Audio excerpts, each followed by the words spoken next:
Morning. Thank you, ladies and gentlemen. A very warm welcome to Ireland assistant coach Mike Catt and players Bundy Arkey and James Ryan. We will get straight into it. Open the floor for any questions. If you could please raise your hand. A microphone will come your way. We'll start here in the front, please. Morning, Mike. Morning. Mac Hanson's missing from the game this weekend. Andy said yesterday that he's not injured.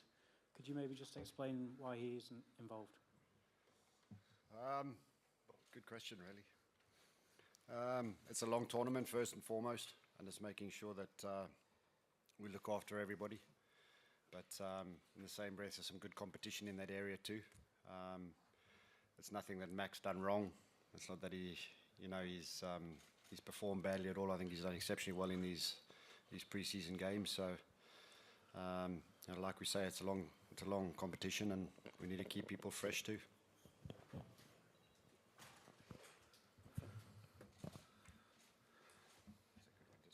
World's #1 team, fantastic winning run. How do you cope with the pressure?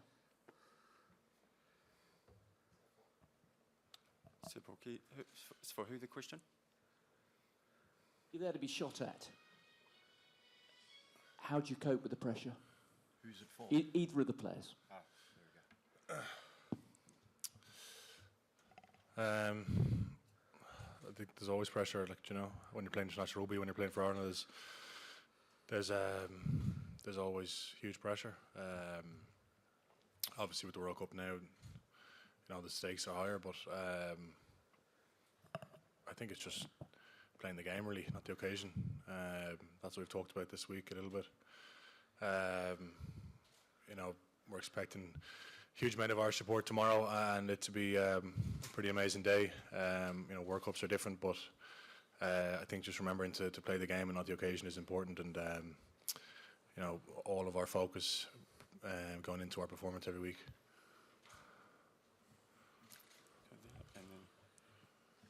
Question for both players, if I may. Lads, both of you were at the last World Cup where humidity and the heat played a huge factor in that defeat to Japan. Are you happy that this time around you've got the prep right?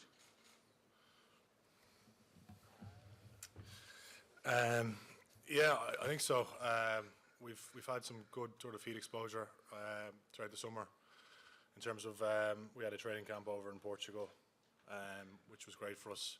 It was a huge block of physical work done over there, and then we were over in Biarritz and trained hard there too. So I'd like to think that we've gotten maybe more used to the heat, but you can't hide from it. We've talked about it a little bit this week. It's kickoffs at 3:30, and it's probably going to be the hottest part of the day. But for us, it just can't be an excuse. We've got to be able to manage the heat, and that's definitely the expectation from the coaches as well. So at the back and then to here. Yep. To both players, you were involved last World Cup. Johnny talked yesterday about the atmosphere feeling more like a football tournament. Bundy, you can go first here. I know you don't want to. How much are you looking forward to the atmosphere, and is it different? Come on, Bundy. That's going to be good.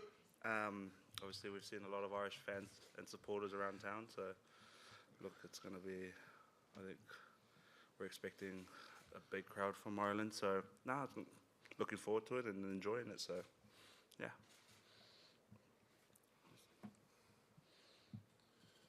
So, Mike, just going back to Mac.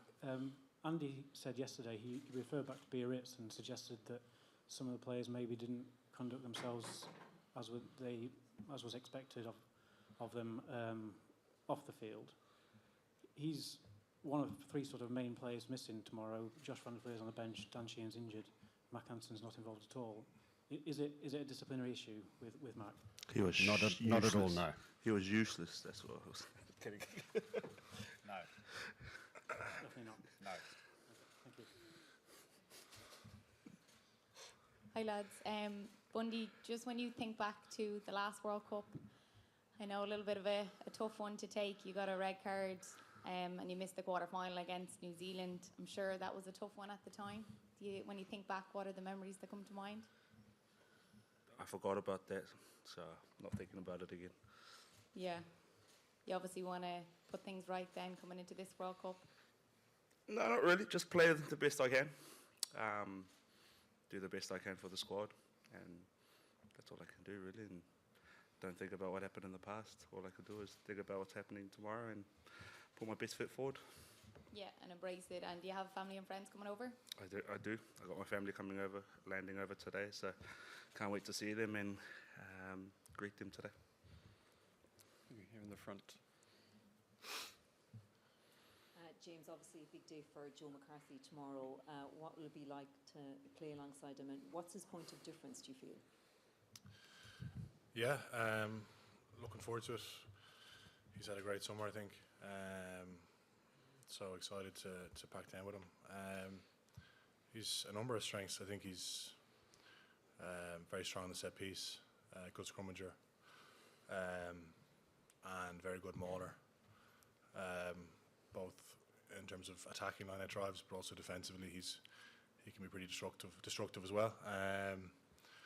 So I think definitely set piece is probably a point of difference for him, but you know, he's got a good engine, and he's well able for you know, the work rate stuff and everything that is required around the park as well.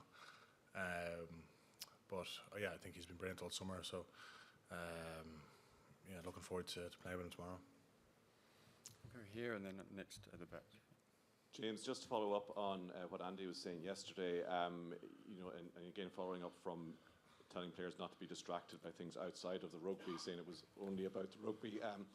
He said the team has been getting down to business since the moment you stepped off the train, and that there were no second chances. Is that the message around the squad this weekend, that it's about seizing the moment of a World Cup? Yeah, I think so. I think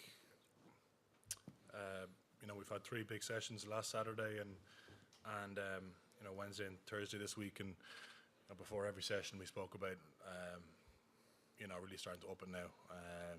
We're in France. This is what we've talked about now for quite a while. So it's making sure that we you know, we take a step forward this week. So I think definitely the pressure and the expectation that the group, coaches and players alike, have put on each other this week is that you know, we put in a performance that we can take huge confidence from. So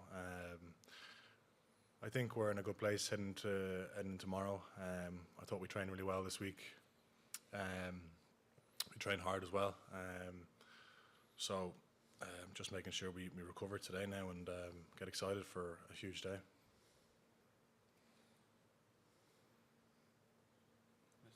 Hi, Mike. What were your thoughts on Danny Cipriani's book, Extract, and has it been a distraction for you at all this week? Not at all, no. What did you make, and any thoughts on it? No. Fair enough. Hi, James. Sorry. Yeah, James. Hi, James. I'm here. Yeah. Have you? You look like you've bulked up a bit since the end of last season. Is that just my imagination, or have you actually added a few pounds? No, of muscle, I meant. Yeah, I've added a few kilos, right? Yeah. Throughout the summer, so you know, there's always trying to get the balance right between you know, the right weight versus if you feel maybe it kind of compromises your ability to kind of get around the park and stuff. But I felt pretty good throughout the summer in the games that I played at the weight I'm at. So yeah, hopefully it's good weight. Anyway, if I hang around with Bundyaki for too long, it can be a bit of body fat, all right. But yeah, so yeah, I've had a bit and I'm feeling good. Hey James, in the warm-up games Ireland probably didn't have a full 80 minutes. Is the team ready to hit the ground running, or is it about easing yourselves in as you hope to be here for 2 months? And what is the statement tomorrow? It's definitely not about easing ourselves in. I think if we're going to take this competition seriously, I don't think you can ease yourself into any game. You know, we've got to go in with the right mentality. So, it's as I said earlier on, tomorrow's about you know, playing with real intent and putting in the performance that we know we're capable of. And as you alluded to, we were a bit off a little bit in a couple of the preseason games, and we didn't kind of hit that 80-minute performance that we were looking for. So tomorrow for us is about winning every moment, or winning as many moments as we can. You know, because we don't want to drift or lose 10 minutes or 15 minutes. So definitely striving for, you know, the full 80-minute performance tomorrow that we can be proud of, and hopefully give the Irish people here tomorrow something to cheer about. Mike, a lot has been made about the team needing to evolve and move up another level. How confident are you as a coaching staff that that is the case going into this World Cup? I think it's run its course really in terms of pre-season games and everything like that. You know, it's always a test match when we put on that Irish shirt, but ultimately we haven't been accurate enough. So from a coaching point of view, you know, we've really driven the accuracy part going into this game, going into the next 4 or 5 weeks, because it's crucial that we get that right. So you know, the boys have trained exceptionally well, but like it's been alluded to in our pre-season games, you know, we haven't been accurate enough. So that's what we need to drive harder at tomorrow. So time for a couple more questions. Yeah, hi Mike.